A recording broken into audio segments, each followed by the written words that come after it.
प्रभु तुला भजतो, रुसा तुझ्या वंदितो, तव पुनरुत्थानाच्या स्तवना भाव भरे गातो. वाट सुखाची जगताला, ताविलीसी जगपाला, कृसी अर्पणी प्राणाला, हे मनी नित्य स्मरतो. प्रभु रे वलव कृपा दृष्टी, आमावरी करी दया वृष्टी, आमच्या पथी उजळ ज्योती. पवित्र मरियेच्या जीवनावर आधारित क्रूसाच्या वाटेची भक्ती. सुरुवातीची प्रार्थना.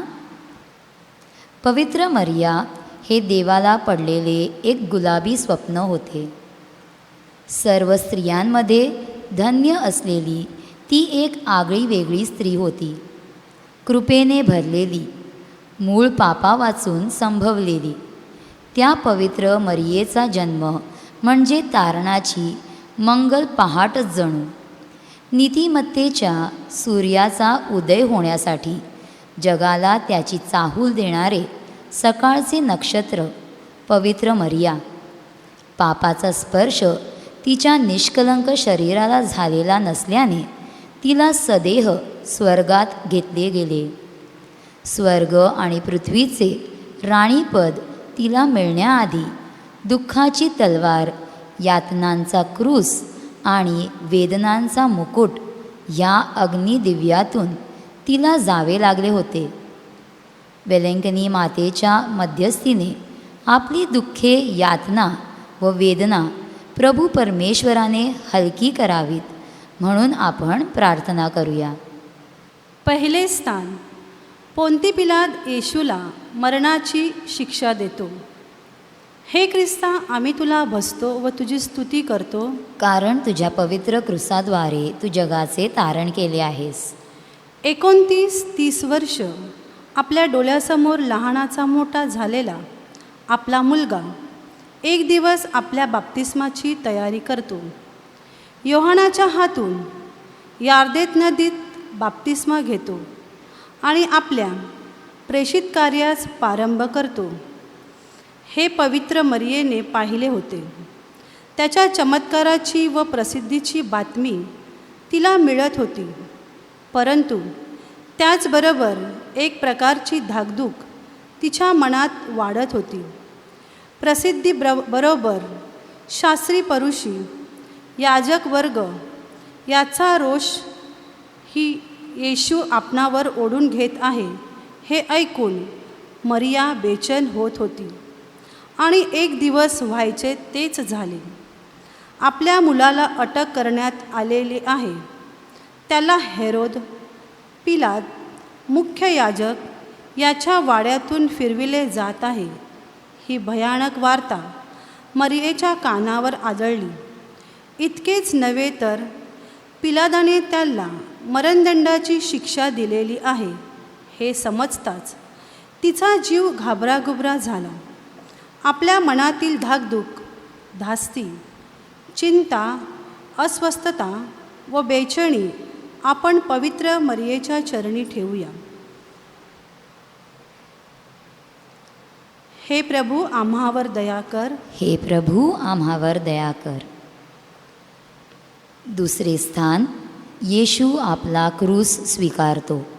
हे ख्रिस्ता, आम्ही तुला भजतो व तुझी स्तुती करतो, कारण तुझ्या पवित्र क्रूसाद्वारे तू जगाचे तारण केले आहेस. गालिलातील नाझरेत नावाच्या गावात पवित्र मरिया आपले मातापिता संत जोकीम व आना यांच्यासह राहत होती. आपल्या म्हातारपणी देवाने दिलेल्या नवसाचे कन्यारत्न ती दोघे तळ हातावरील फोडाप्रमाणे जपत होती.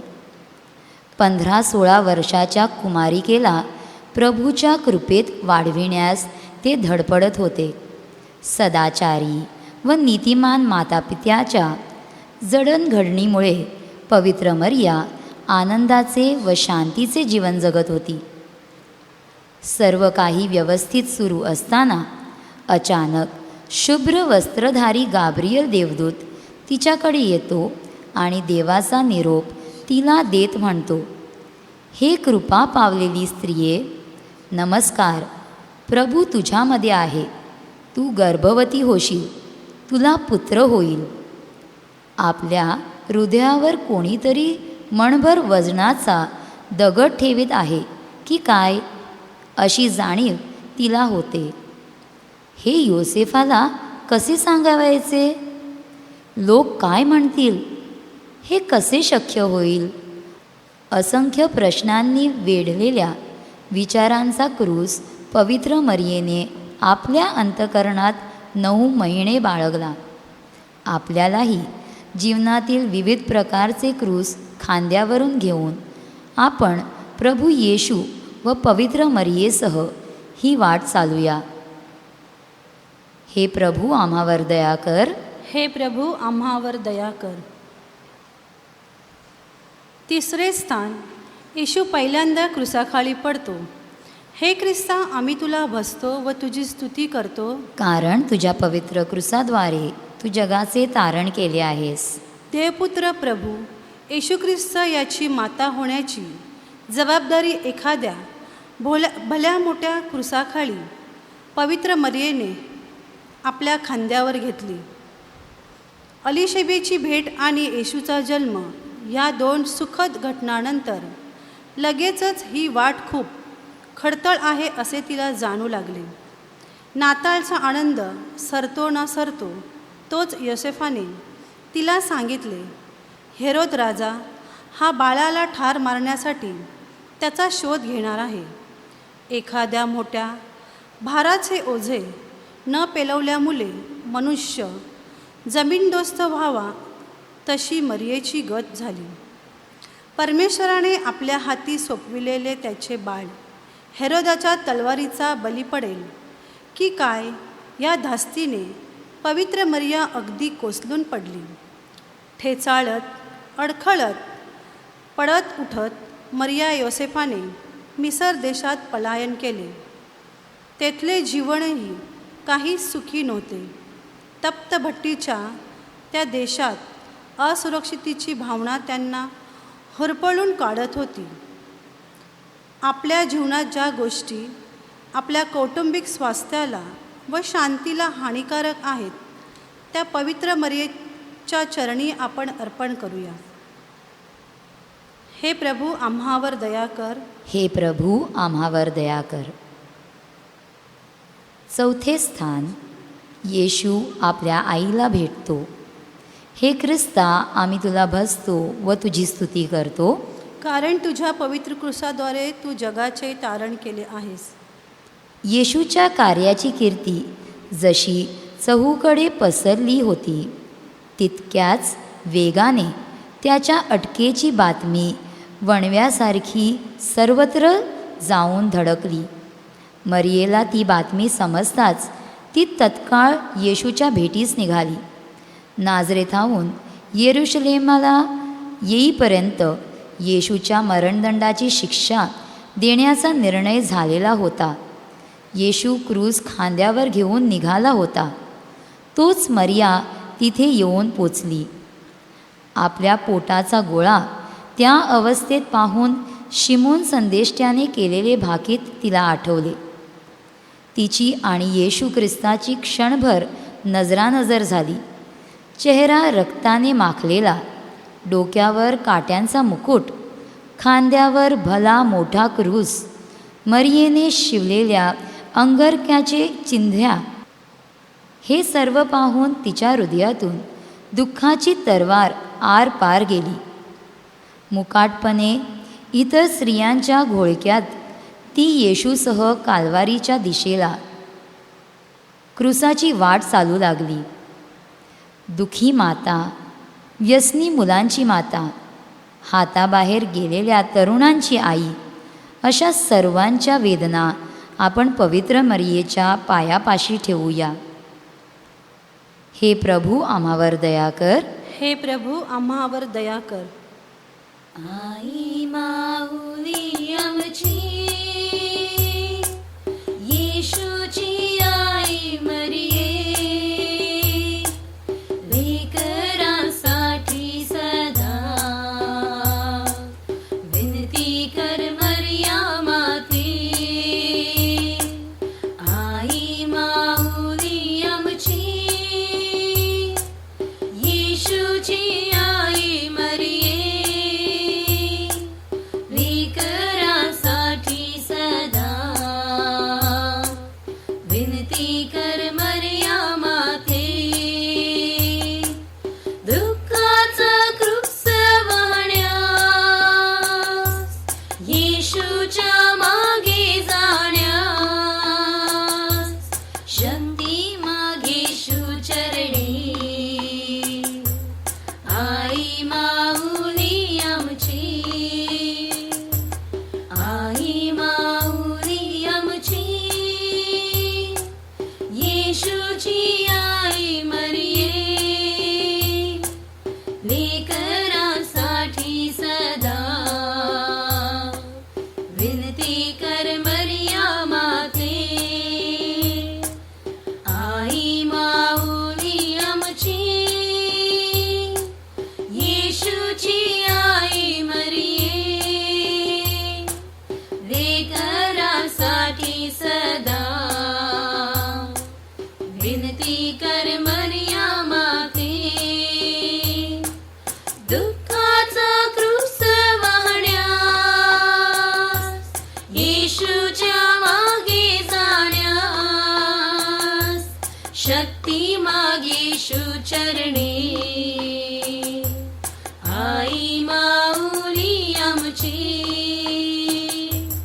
आई माऊली आमची, येशूची आई मरिये, लेकरांसाठी सदा विनती कर मरिया माते. विनती कर मरिया माते, विनती कर मरिया माते. सायमन सिरेनिकर येशूला मदत करतो. हे ख्रिस्ता, आम्ही तुला भजतो व तुझी स्तुती करतो, कारण तुझ्या पवित्र क्रूसाद्वारे तू जगाचे तारण केले आहेस. भूक असताना खाणे ही प्रकृती, भूक नसताना खाणे ही विकृती, आणि भूक असूनही आपले ताट दुसऱ्यापुढे ठेवणे हीच खरी संस्कृती. सायमन सिरेनिकर हा आपल्यासारखा हाडामासाचा माणूस होता. त्यालाही चिंता, विवेचना होत्या. त्याच्याही जीवनात दुःख, समस्याचे क्रूस होते. मात्र असे असतानाही त्याने येशूचा क्रूस खांद्यावर घ्यायला मागेपुढे पाहिले नाही. पवित्र मरियेच्याही जीवनात 7 दुःखे होती, परंतु स्वतः दुःख कुरवाळीत न बसता ती इतरांच्या साह्याला धावून जाते. देवदूताच्या निरोपाद्वारे अलिशेबेविषयी तिला कळताच ती यहुद्यांच्या डोंगराळ भागात त्वरेने जाते. आपला पुत्र मरण पावलेला केवळ 40 दिवस उलटले नाहीत, तोच पवित्र मरियेची प्रतीक्षा करणाऱ्या, पवित्र आत्म्याची प्रतीक्षा करणाऱ्या, परंतु मनातून घाबरून गेलेल्या प्रेषिताबरोबर ती 9 दिन भक्ती करते. आज आपल्याही दुःखाचे निवारण करण्यासाठी ती येथे पेलंकनी मातेच्या रूपाने हजर आहे. दुसऱ्यांना मदत करण्याची सुदबुद्धी व प्रेरणा आपण तिच्याकडे मागूया. हे प्रभू आम्हावर दया कर. हे प्रभू आम्हावर दया कर. 6वे स्थान, वेरोनिका येशूचा चेहरा पुसते. हे ख्रिस्ता, आम्ही तुला भजतो व तुझी स्तुती करतो, कारण तुझ्या पवित्र क्रूसाद्वारे तू जगाचे तारण केले आहेस. काना येथील लग्नाचा प्रसंग. सगळे संगे सोयरे वाजंत्री एकत्र आलेले आहेत. लग्न समारंभाला उधाण आलेली आहे. मौज मजा, हसणे खिदळणे सुरू आहे. इतक्यात मरियेची नजर घरधन्याकडे जाते. त्याच्या चेहऱ्यावर भीती, चिंता ह्यांचे जाळे पसरलेले आहे. लग्नाच्या भर जगमगाटातही त्याचा चेहरा काळवंडलेला आहे. अशावेळी कुठून तरी तिला कुणकुण लागते की द्राक्षरस संपलेला आहे. कुठलाही गाजावाजा न करता ती येशूच्या कानात कुजबुजते. त्यांच्याजवळ द्राक्षरस नाही. तिच्या त्या शब्दातील आर्जव व विनवणीची भावना येशू टिपतो. क्षणार्धात वातावरण पुन्हा उत्साहाने भरून जाते. घरधन्याचा कालवंडलेला चेहरा पुन्हा एकदा नव्या तेजाने उजळतो. वेरोनिकाने येशूचा चेहरा पुसला. मरियेने काना येथील घरधन्याचा चेहरा फुलविला. दुःखितांच्या चेहऱ्यावर हास्य पाहण्यासाठी मदर तेरेसाने आपले उभे आयुष्य वेचले. हीच कृपा आपल्याला सदा लाभावी म्हणून आपण प्रार्थना करूया. हे प्रभू आम्हावर दया कर. हे प्रभू आम्हावर दया कर. 7वे स्थान. येशू दुसऱ्यांदा क्रुसाखाली पडतो. हे ख्रिस्ता, आम्ही तुला भजतो व तुझी स्तुती करतो, कारण तुझ्या पवित्र क्रुसाद्वारे तू जगाचे तारण केले आहेस. वल्हांडणाचा सण तसा यहुदी समाजात दरवर्षी मोठ्या उत्साहाने साजरा केला जायचा. ह्या दिवशी सबंध शहर येरुशलेमेच्या मंदिरामध्ये जमायचे. पवित्र मरिया, योसेफ आणि 12 वर्षाचा बाळ येशूसुद्धा या सणाला गेले होते. सोबत बरेचसे नातेवाईक होते. सणाचा कार्यक्रम आटोपला. सगळेजण परतीच्या प्रवासाला लागले. बाळ येशू इतरांच्या बरोबर असेल अशा विचाराने मरिया योसेफ दिवसभराची वाट चालून गेली आणि अचानक मरियेच्या काळजाचा ठोका चुकला. बाळ येशू कोठे दिसत नाही. कोठे असेल तो? तिने योसेफाला विचारले. सर्व नातेवाईकाकडे चौकशी करून झाली. तो कोठेच सापडेना. त्याला वाचविण्यासाठी एकदा मिसर देशात नेले होते. आत्ता त्याला कोठे शोधायचे? देवाने आपल्यावर सोपविलेली जबाबदारी पार पाडण्यात आपण कमी पडलो नाही ना? परत अडखळत ते मातापिता पुन्हा येरुशलेमेत मंदिराकडे धावून गेले. रात्र वैऱ्याची आहे. गालिफ राहून चालत नाही. आपल्याला झालेल्या पाचारणाला साजेसे असे कर्तव्यदक्ष जीवन जगण्यासाठी आपण पवित्र मरियेची कृपा मागूया. हे प्रभू आम्हावर दया कर. हे प्रभू आम्हावर दया कर. 8वे स्थान. येशू येरुशलेमेच्या स्त्रियांचे सांत्वन करतो. हे ख्रिस्ता, आम्ही तुला भजतो व तुझी स्तुती करतो, कारण तुझ्या पवित्र क्रूसाद्वारे तू जगाचे तारण केले आहेस. येशूने पुन्हा आपला क्रूस खांद्यावर घेतला आणि तो वाट चालू लागला. लोकसमुदाय वाढतच होता. त्या घोळक्यामध्ये मरिया मागदेलिया, योहाना, सुआना, कलोपाची पत्नी मरिया, येशूची आई मरिया अशा स्त्रिया होत्या. शोम्रोनी स्त्री, नाईमची विधवा, व्यभिचारी स्त्री, सुरफुनिकी स्त्री, 12 वर्षे रक्तस्त्रवणाने आजारी असलेली स्त्री, मार्था आणि मरिया या स्त्रिया देखील जमावात होत्या. येशूने त्या सर्वांवर उपकार केलेले होते. त्याच येशूला मरणदंडाची शिक्षा झालेली समजताच त्या धावत येशूच्या भेटीसाठी आल्या. येशूकडे पाहून त्यांना अश्रू आवरणे कठीण झाले.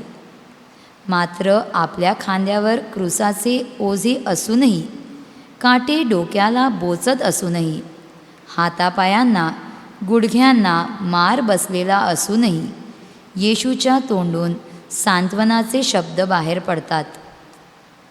आपल्या उदरी येशू बाळ वाढत आहे. समाजाच्या दृष्टीने एक जोखीम आपण उदरात वाढवित आहोत हे ठाऊक असतानाही मरिया अलिशेबेच्या सेवेत स्वतःला झोकून देते. तिच्या तोंडून परमेश्वराचे स्तुतिगान ऐकू येते. आपल्या जखमी हातांनी इतरांच्या जखमा आपल्याला बांधता याव्यात म्हणून पवित्र मरियेकडे आपण सेवावृत्ती मागूया.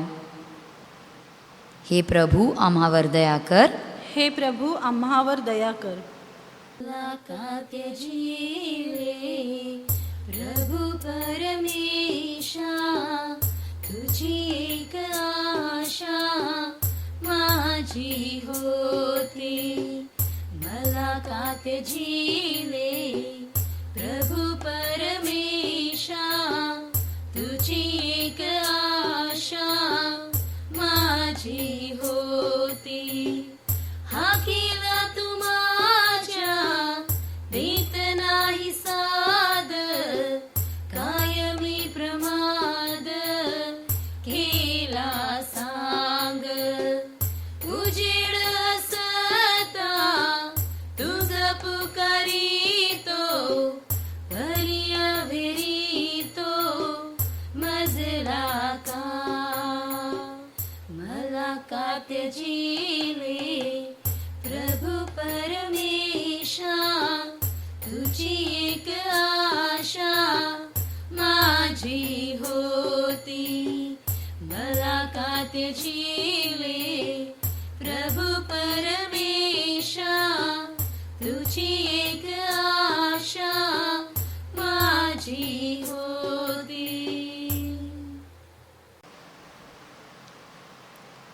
नववे स्थान. येशू तिसऱ्यांदा क्रुसाखाली पडतो. हे ख्रिस्ता, आम्ही तुला भजतो व तुझी स्तुती करतो, कारण तुझ्या पवित्र क्रुसाद्वारे तू जगाचे तारण केले आहेस. आपले प्रेषित कार्य करीत अधूनमधून येशू नाझरेत आणि कफरनहूम येथील आपल्या घरी जात येत असे. असाच तो एकदा कफरनहुमात आला असताना पवित्र मरिया त्याला भेटावायला आली. येशूला घेऊन मिसर देशात पळून जाणे व बाळ येशूचे देवळात हरवणे असे 2 आघात तिने सहन केले होते. तसाच आत्ता येशू प्रेषित कार्यासाठी बाहेर पडला होता, म्हणून त्याला भेटण्यासाठी तिचा जीव कासावीस झाला होता. येशूला निरोप पाठविण्यात आला. आपली आई व आपले भाऊ आपणाबरोबर बोलण्यासाठी बाहेर उभे राहिले आहेत. पवित्र मरियासुद्धा बाहेर ताटकाळत उभी होती. संपूर्ण घर लोकांनी भरून गेले होते. आपल्या मुलाच्या तोंडून 2 शब्द ऐकण्यासाठी ती आसुसलेली होती. परंतु जो कोणी माझ्या स्वर्गातील पित्याच्या इच्छेप्रमाणे करीतो तोच भाऊ, बहीण व आई आहे, या यथोचित गौरवपूर्ण शब्दावर तिला समाधान मानावे लागले. जीवनात ज्यांना अपेक्षाभंगाच्या भाराखाली पडावे लागलेले आहे अशा अभागी मातांना पवित्र मरियेने आशेचा नवा किरण दाखवावा म्हणून आपण प्रार्थना करूया. हे प्रभू आम्हावर दया कर. हे प्रभू आम्हावर दया कर. 10वे स्थान. येशूला लोक समुदायासमोर वस्त्रहीन करतात. हे ख्रिस्ता, आम्ही तुला भजतो व तुझी स्तुती करतो, कारण तुझ्या पवित्र क्रुसाद्वारे तू जगाचे तारण केले आहेस. सर्व जगाची नावनिशी लिहिली जावी असा संदेश कैसर अगुस्त याने काढल्यानंतर योसेफ आणि मरिया बेथलेहेम येथे गेले. उतार शाळेचे दरवाजे ठोठावून झाल्यावर त्यांनी शेवटी गोशाळेचा आसरा घेतला. नवजात बालकाला पवित्र देवमातेने बाळंत्यांनी गुंडाळले. पुढे येशू मोठा झाल्यानंतर पवित्र मरियेने त्याच्यासाठी एक खास अंगरखा शिवला. हा पायघोळ झगा घालून येशू सुवार्ता प्रसाराच्या कार्याला लागला. येशूला अटक झाली अंगावर असलेला झगा काढून त्याच्या पाठीवर चापकाचे फटके मारण्यात आले. त्याच्या अंगात किरमिजी झगा घालून त्याच्या खांद्यावर क्रूज देण्यात आला. येशूच्या अतिमौल्यवान रक्ताने झगा ओला चिंब झाला. पवित्र मरियेचे ह्या झग्याशी विशेष नाते होते. आपल्या हाताने तिने तो झगा शिवला होता. आता सर्वांसमोर तो झगा येशूच्या अंगावरून खेचून काढण्यात आला. पुढे त्याच अंगरख्यावर चिठ्ठ्या टाकण्यात येणार होत्या. ज्यांचे श्रम मातीमोल झालेले आहेत, ज्यांची अब्रू वेशीवर टांगले गेलेली आहे, त्यांच्यासाठी आपण प्रार्थना करूया. हे प्रभू आम्हावर दया कर. हे प्रभू आम्हावर दया कर. 11वे स्थान. येशूला क्रूसावर खेळण्यात येते. हे ख्रिस्ता, आम्ही तुला भजतो व तुझी स्तुती करतो, कारण तुझ्या पवित्र क्रूसाद्वारे तू जगाचे तारण केले आहेस. वेळ सकाळी 11:30 पावणे 12ची. येशूला क्रूसावर उताणे झोपण्यात आले. हातापायांना खिळे ठोकण्यात आले. खिळे त्याच्या हातापायाच्या मांसातून आरपार गेले. हे पाहून मरियेच्या काळजातून दुःखाची तरवार आरपार गेली.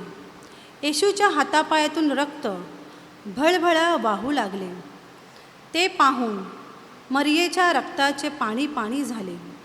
येशू अत्यांतिक वेदनांनी क्रूसावर तडफडू लागला. तसा मरियेचा जीव आतल्या आत व्याकुळ झाला. दुपारी 12 ते 3 वाजेपर्यंत येशू क्रूसावरील यातना सहन करीत होता. बेतलेहमाच्या गोठ्यात थंडी वाऱ्यापासून पवित्र मरियेने छकुल्या येशूबालाला उराशी कवटाळलेले होते. हेरोदाच्या तरवारीपासून वाचविण्यासाठी मिसर देशात धाव घेतली होती. परंतु आत्ता आपल्या पुत्राच्या यातना उघड्या डोळ्यांनी पाहण्यापलीकडे ती काहीही करू शकत नव्हती. किती असहाय्य माता होती ती, ज्याचा मुलगा बेरोजगार आहे, व्यसनी आहे, तुरुंगात आहे, वाईट मार्गावर आहे, कॅन्सर वा एड्स ग्रस्त आहे, परंतु त्या काहीच करू शकत नाही. अशा अभागी मातांची दुःखे आपण पवित्र मरियेपुढे ठेवूया. हे प्रभू आम्हावर दया कर. हे प्रभू आम्हावर दया कर. 12वे स्थान. येशू क्रूसावर प्राण सोडतो. हे ख्रिस्ता, आम्ही तुला भजतो व तुझी स्तुती करतो, कारण तुझ्या पवित्र क्रूसाद्वारे तू जगाचे तारण केले आहेस. ज्या गोष्टीची भीती पवित्र मरियेला वाटत होती, तो क्षण शेवटी जवळ आला. तिच्या दुःखाने तर आता परिसीमा गाठली. बेतलेहेमच्या गोठ्यापासून काल्वारीच्या टेकडीपर्यंत तिने एक एक करून बरीचशी दुःखे अनुभवलेली होती. आता त्या सर्व दुःखांचा जणू उच्चांक गाठला गेला. मुला, ही पहा तुझी आई, अशा शब्दात येशूने निर्वानिरव केली. बापा, मी माझा आत्मा तुझ्या हाती सोपवितो, असे म्हणून त्याने मान टाकली.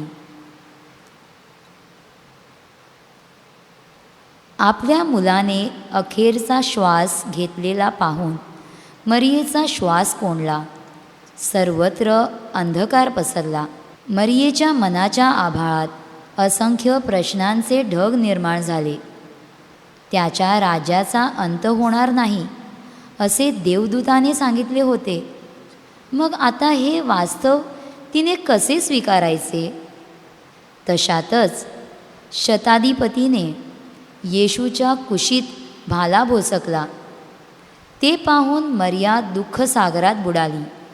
एकुलत्या एक मुलाचा मृत्यू, युवकाचे आकस्मिक व अपघाती निधन, असाध्य आजाराने घातलेली झडप असे प्रसंग ज्या स्त्रियांनी अनुभवले आहेत त्यांच्यासाठी पवित्र मरियेकडे आपण प्रार्थना करूया. हे प्रभू आम्हावर दया कर. हे प्रभू आम्हावर दया कर. क्रूसाशी खिळे प्रभु हाती पायी अमूल रक्त बळवाही माता रडे धाई धाई माता रडे धाई धाई प्रत्येक क्षणी प्रभु कळवळे जीव तळमळे आम्हा पाप्यामुळे प्राण माऊलीचा व्याकुळ होई माता रडे धाई धाई माता रडे धाई धाई माता रडे धाई धाई.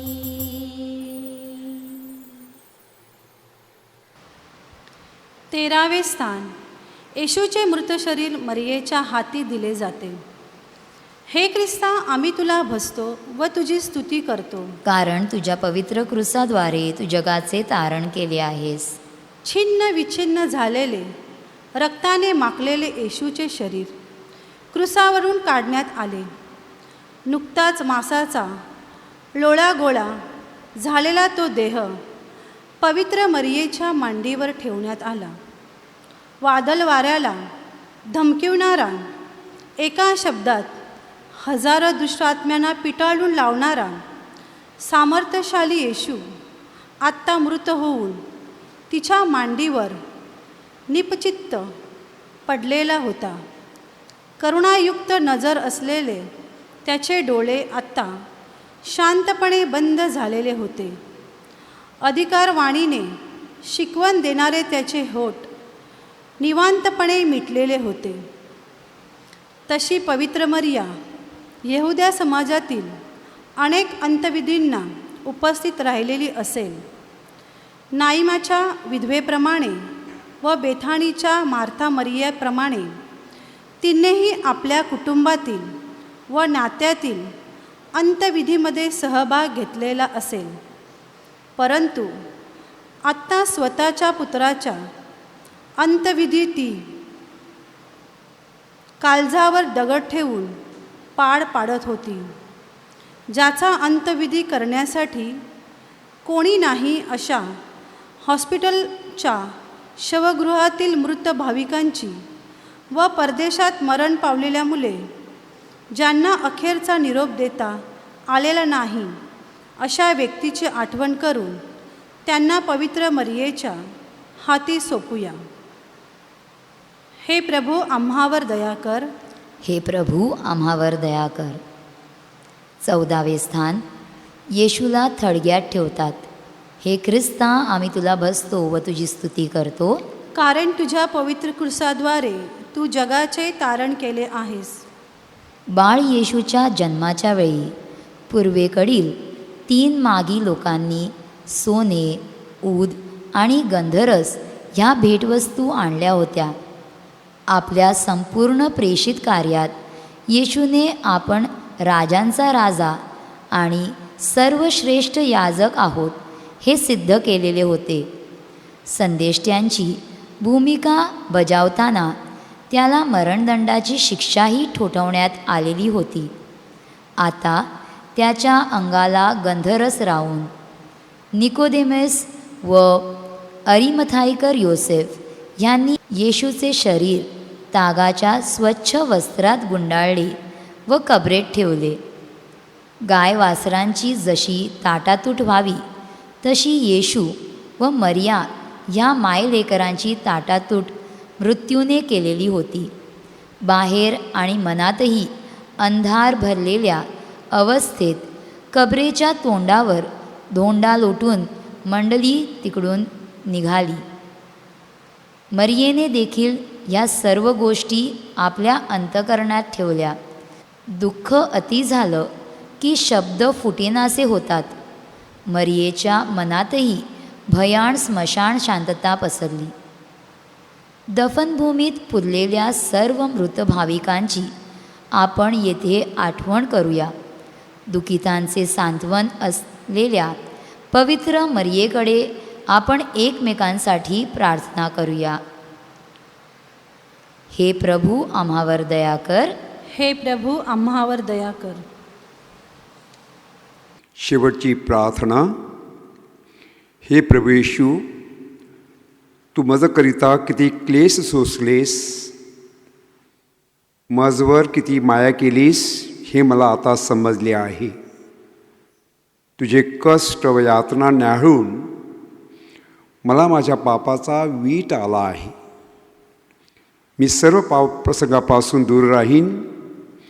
तुझ्यावर, तुझ्या प्रिय मातेवर, तसेच साऱ्या मानवजातीवर मी निस्सीम प्रेम करण्यास मला मदत कर.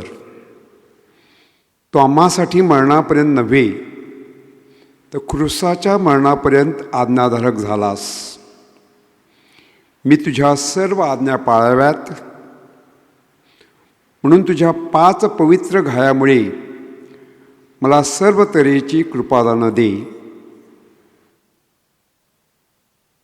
हे प्रभू, मला क्षमा कर. हे प्रभू, मला क्षमा कर. पोप महाशयांच्या हेतूसाठी प्रार्थना. आमच्या स्वर्गीय बापा, तुझे नाव पवित्र मानले जावो. तुझे राज्य येवो. स्वर्गामध्ये तशी पृथ्वीवरही तुझे इच्छेप्रमाणे होवो. आमची दररोजची भाकर आज आम्हाला दे. जसे आम्ही आमचे अपराध करणाऱ्यांना क्षमा करीतो, तशीच तू आमच्या अपराधांची क्षमा कर. आणि आम्हाला मोहात पडू देऊ नकोस, पण वाईटापासून आम्हाला सोडव. नमो कृपा पूर्ण मरिये, प्रभू तुझ्या ठाई आहे. धन्य तू स्त्रियामध्ये आणि धन्य तुझ्या उदराचे फळ येशू. हे पवित्र मरिये, देवाचे माते, आम्हा पाप्यांसाठी आत्ता आणि आमच्या मरणाच्या वेळी विनंती कर. आमेन. पिता, पुत्र आणि पवित्र आत्मा आज गौरव असो. जसा प्रारंभी तसा आत्ता आणि सदा सर्वकाल. आमेन. येशू ख्रिस्ताच्या दुःख सहनाच्या, मरणाच्या व पुनरुत्थानाच्या कृपादानाने आपल्या सर्वांना ख्रिस्ताचा आशीर्वाद दिला जात आहे. पिता, पुत्र आणि पवित्र आत्मा तुम्हास आशीर्वाद देवो. आमेन. माझ्या प्रिय बंधूंनो आणि भगिनींनो, आपण प्रायश्चित्त काळात प्रवेश केलेला आहे आणि या दिवसांमध्ये विशेष करून प्रार्थनेद्वारे, दानधर्म याद्वारे व उपवासाद्वारे आपण येशूच्या जीवनाप्रमाणे आपले जीवन करण्याचा प्रयत्न करीत आहोत. आणि आज आपण विशेष करून मार्क लिखित शुभवर्तमान अध्याय 1 ओळी 21 ते 28 या शुभवर्तमानावर थोड्या वेळासाठी मननचिंतन करणार आहोत. मार्क लिखित शुभवर्तमान अध्याय 1 ओळी 21 ते 28. नंतर ते कफरनुमास गेले आणि लागलेच त्याने शब्बात दिवशी सभास्थानात जाऊन शिक्षण दिले. त्याच्या शिकवणीवरून लोक थक्क झाले, कारण तो त्यांना शास्त्री लोकांसारखा नव्हे तर अधिकार असल्यासारखा शिकवित होता. त्याचवेळी त्याच्या सभास्थानात अशुद्ध आत्मा लागलेला एक मनुष्य होता. तो ओरडून म्हणाला, हे येशू नासरेतकरा, तू आमच्यामध्ये का पडतोस? आमचा नाश करावयास आलास काय? तू कोण आहेस हे मला ठाऊक आहे. देवाचा पवित्र तो तूच. येशूने त्याला धमकावून म्हटले, उगाच राहा आणि याच्यातून निघ. तेव्हा अशुद्ध आत्मा त्याला पिळून मोठ्याने ओरडला व त्याच्यातून निघून गेला. तेव्हा ते सर्व इतके थक्क झाले की ते एकमेकास विचारू लागले, हे आहे तरी काय? काय ही अधिकारयुक्त नवीन शिकवण? हा अशुद्ध आत्म्यांनाही आज्ञा करीतो व ते त्याचे ऐकतात, व ही त्याची कीर्ती लागलीच गालिल्याच्या चहूकडल्या सर्व प्रांतांत प्रसरली. मार्क लिखित शुभवर्तमान अध्याय 1 ओळी 21 ते 28. माझ्या प्रिय बंधूंनो आणि भगिनींनो, जर आपण पाहिलं की या अध्यायामध्ये येशूच्या शिकवणीबद्दल आपल्याला सांगितलं गेलेलं आहे. आपण ऐकलं की कशा प्रकारे शब्बात दिवशी येशू सभास्थानात गेला व तेथे तो लोकांना शिकवू लागला. आणि मग जेव्हा लोकांनी त्याला शिकवण देताना पाहिले, शुभवर्तमानात आपण ऐकलं, लोक अगदी थक्क झाली, आश्चर्यचकित ती झाली. आणि त्यांनी म्हटलं की ही शिकवण नवीन आहे, ही शिकवण अधिकारयुक्त आहे, ही शिकवण इतर लोकांसारखी किंवा शास्त्री लोकांसारखी नाही. व येशूची कीर्ती सगळीकडे पसरली. अशा प्रकारे आपल्याला येशूच्या शिकवणीबद्दल आजच्या शुभवर्तमानात सांगितलेलं आहे. पण माझ्या प्रिय बंधूंनो आणि भगिनींनो, नक्की त्या दिवशी, त्या शब्बात दिवशी सभास्थानात येशूने काय शिकविले हे आपल्याला सांगितलेलं नाही. कदाचित जर बायबल विद्वानांनी आपल्याला सांगितलं असतं की त्या दिवशी सभास्थानात येशूने नक्की काय शिकविले, तर नक्कीच त्याचा आपल्याला खूप लाभ झाला असता. परंतु सांगितलेलं नाही. परंतु नक्कीच यामागे बायबल विद्वानांचा काहीतरी कारण असायला हवं. आणि ते कारण आहे की बायबल विद्वान जे आहेत, या शुभवर्तमानाद्वारे येशूने त्या शब्बात दिवशी काय शिकविले याकडे नाही, तर त्या दिवशी येशूने सभास्थानात काय केले याकडे आपलं लक्ष आकर्षित करण्याचा प्रयत्न करीत आहेत. आणि मग त्या दिवशी सभास्थानात येशूने काय केले? त्याने एका माणसाच्या मधून एका अशुद्ध आत्म्याला बाहेर काढले आणि त्या माणसाला येशूने बरे केले. हे त्या दिवशी सभास्थानात येशूने केले. आणि याकडे बायबल विद्वान आपलं लक्ष आकर्षित करण्याचा प्रयत्न करीत आहेत. माझ्या प्रिय बंधूंनो आणि भगिनींनो, इंग्रजीमध्ये एक फार छान म्हण आहे, actions speak louder than words. म्हणजे काय? शब्दांपेक्षा आपलं आचरण जास्त मौल्यवान असते. हे खरं आहे. ही म्हण आपण अगोदर ऐकलेली सुद्धा आहे. आणि आता आपण यावर थोड्या वेळासाठी मननचिंतन करणार आहोत.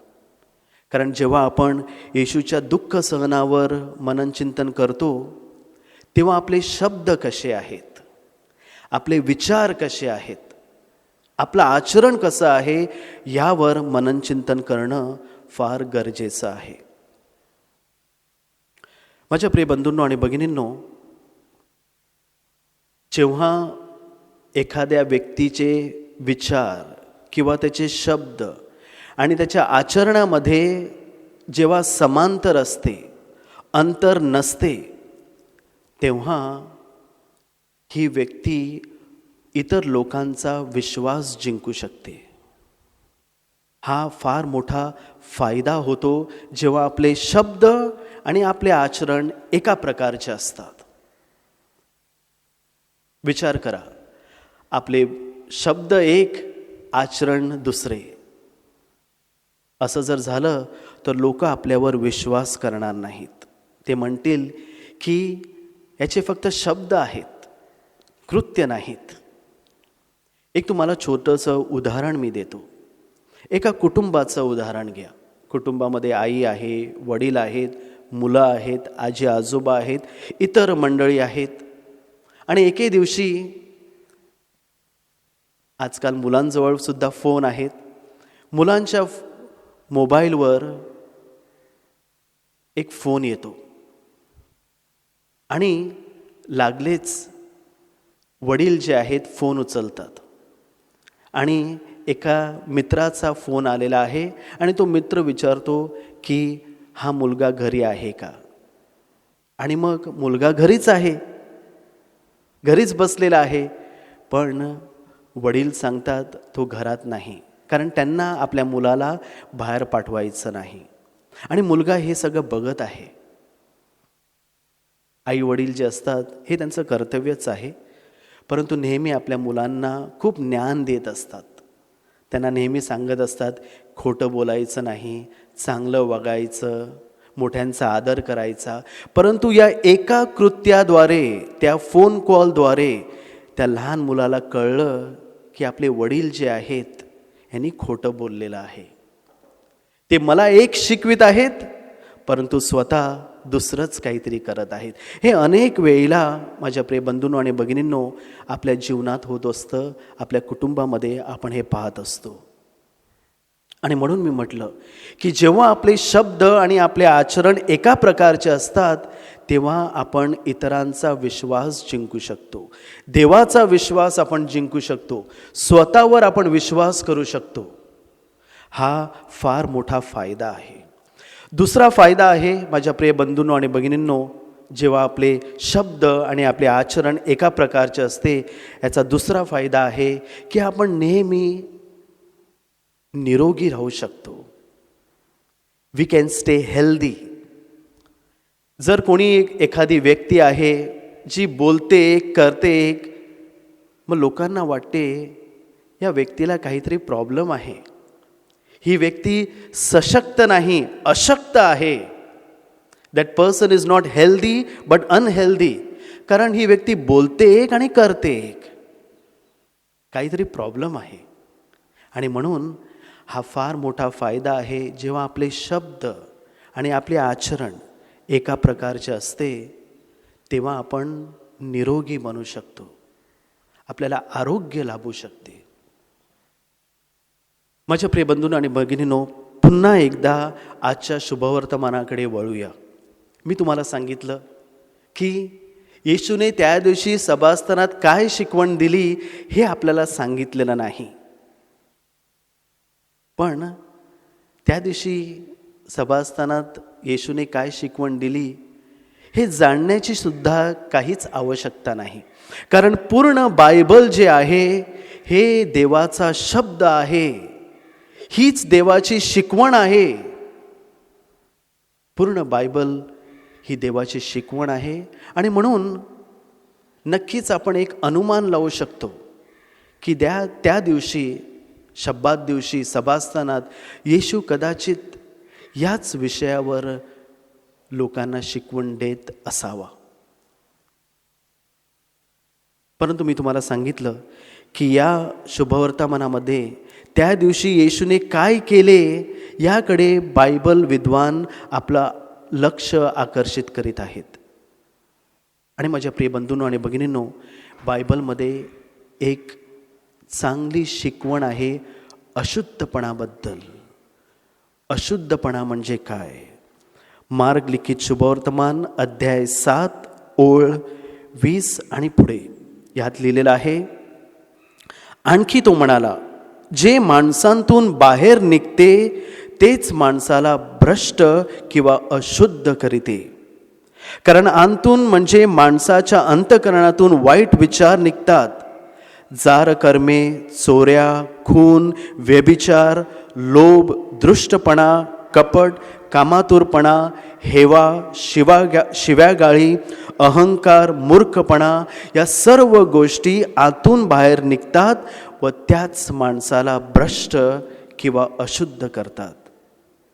मी अगोदर वाचलेल्या शुभवर्तमानामध्ये मी तुम्हाला सांगितलं, त्या दिवशी येशूने एका माणसातून अशुद्ध आत्मा बाहेर काढला आणि ही शिकवण आहे अशुद्धपणेबद्दल. बायबलमध्ये आपल्याला शिकविलेलं आहे की जे आपल्या शरीराच्या आत जाते ते आपल्याला अशुद्ध करीत नाही, परंतु जे आपल्या आतून बाहेर पडते, हृदयांतून जे बाहेर पडते, आपल्या शब्दांद्वारे, आपल्या विचाराद्वारे माणूस स्वतःला शुद्ध किंवा अशुद्ध करीत असतो. जर आपले विचार चांगले आहेत, जर आपले शब्द चांगले आहेत, तर आपण शुद्ध बनतो. परंतु जर आपल्यामधून ह्या प्रकारच्या गोष्टी, चोऱ्या, व्यभिचार, लोभ, राग, ह्या प्रकारच्या गोष्टी जर आपल्यामधून बाहेर पडल्या, तर त्याद्वारे आपण अशुद्ध होत असतो. माझ्या प्रिय बंधूंनो आणि भगिनींनो, आज या पासाच्या दिवशी येशूच्या दुःख सहनावर मनन चिंतन करीत असताना आपण प्रार्थना करूया की आपण या प्रायश्चित्त काळात शुद्ध होण्याचा प्रयत्न करावा.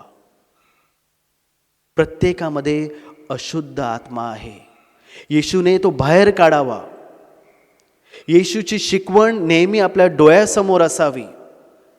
येशूच्या शिकवणीप्रमाणे आपण आपल्या जीवनात आचरण करावं. म्हणून आपण खास प्रार्थना करूया. जय जय जय जय ईशाला, गाऊ त्याच्या स्तवनाला. जय जय जय जय ईशाला, गाऊ त्याच्या स्तवनाला. भक्ती भावे चला नमूया वाकरवासी ख्रिस्ताला.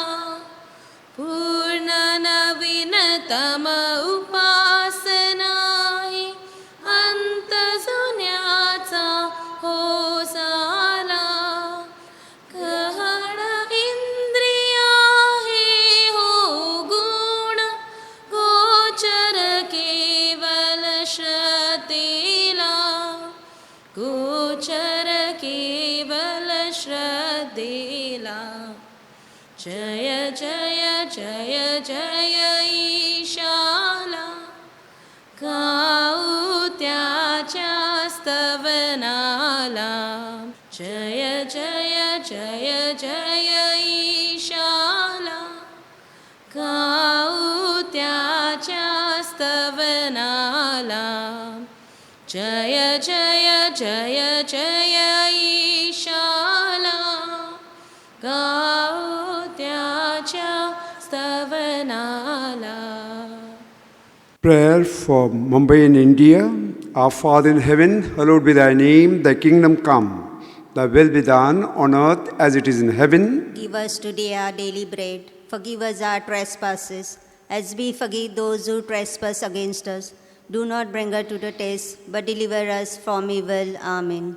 Hail Mary, full of grace, Lord with you, blessed amongst women, blessed fruit thy womb, Jesus. Holy Mary, Mother God, pray for us sinners, now and the hour of our death. Amen. Glory be to the Father, and to the Son, and to the Holy Spirit.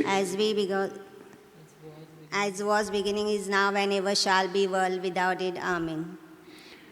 O God, whose will is that all men be saved and come to the knowledge of your truth, send, we beseech you, laborers into your harvest, and grant them grace to speak your word. Trusting in you, may your message be heard by all and joyfully accepted, so that all nations may know you, the one true God, and Jesus Christ, whom thou hast sent, your Son, our Lord Jesus, who lives and reigns with you in the unity of the Holy Spirit. All glory and honor is yours forever and ever. Amen. Our Lady, Patroness of India, Pray for us. St. Thomas, Apostle of India, Pray for us. St. Francis Xavier, St. Gonzalo Gracia, patroness of the Archdiocese, Pray for us. St. Teresa of the Child Jesus, patroness of the mission. Pray for us. Let us pray. O God, in a wonderful sacrament has left unto us the memorial of your passion. Grant, we beseech you, that we may so meditate the sacred mysteries of your body and blood, as to experience continually within ourselves the fruit of your redemption, who lives and reigns in the unity of the Holy Spirit, one God, forever and ever. Amen.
The divine praises all together.